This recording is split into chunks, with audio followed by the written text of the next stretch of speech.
For the first time since 2022, our average price has rapidly decreased, and this could be the start of another downturn, and the government doesn't want to seem to help. They were quoting saying that the market is the market. We're going to take a look at the August 2025 numbers that were reported from the MLS, and we're also going to take a look at some of the areas with the best buying potential. If you are considering buying or selling, make sure to call me, and if you're a real estate agent looking for a great brokerage, make sure to connect with me to learn more about how eXp Realty can support you. And the major talking point coming from the statistics that were released for August 2025 is that our average price has decreased very significantly over the past couple of months, especially considering that July already had a $50,000 decrease from the month of June. So we expected maybe prices to rebound because it was only in June 2025 when our average sale price was 1.1 million. And over the past year, we haven't seen the fluctuation in the average price be too significant. And it seemed that the media and everyone was talking about a bad real estate market because of the number of transactions and the number of sales being this low. And if clients ask me, Michael, how much would my home sell for? I could comfortably tell them with a few exceptions that their home would sell for almost the same amount of money that it would have sold for a year ago. Although that's not the case anymore because August saw our average sale price only reported at $1,020,000. So this is an $80,000 decrease with our average sale price in only 2 months. And it's been a while since our average sale price was that close to $1 million. I remember when we finally exceeded $1 million, it was a big talking point, and we obviously hope the average sale price doesn't continue to decrease as a lot of homeowners out there have no equity in their property. They're trying to sell their homes,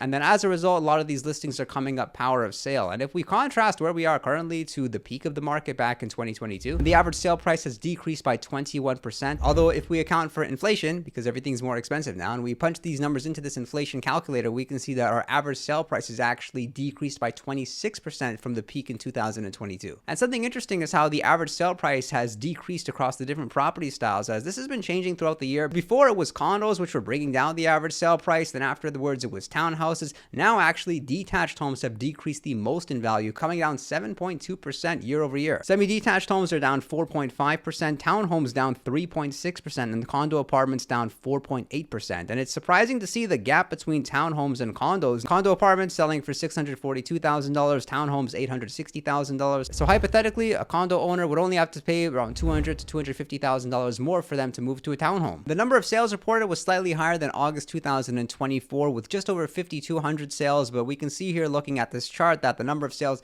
it did decline since July. And this was surprising because we didn't really have a spring real estate market this year where prices came up or more sales activity. So I was expecting to see more activity in August, and then I'm expecting to see more activity in the fall. One interesting trend we're seeing though is that more homeowners are deciding to sell their property and rent. And a lot of the real estate agents out there that don't have a piece of the pie or are struggling to find sales are keeping themselves busy doing rentals. And although the number of active listings has decreased to some extent, we're expecting more of these listings to come up in September. That usually happens during the month of August. People go on vacation, decide to delist their property, and then they put their listing up for sale in September for the fall market. And so in summary, the average sale price has come down 3% from the previous month. It's down 21% from the peak in 2022. The days on market is up 6% year over year, and our months of inventory has been stable. Here's how the average price has changed over the previous 5 years. And August was pretty similar from 2021 up to 2024. The average price barely changed. Now the average sale price has decreased. And here we're taking a look at the year over year price growth or price decrease across different cities in Ontario, with the average sale in King increasing almost 13%,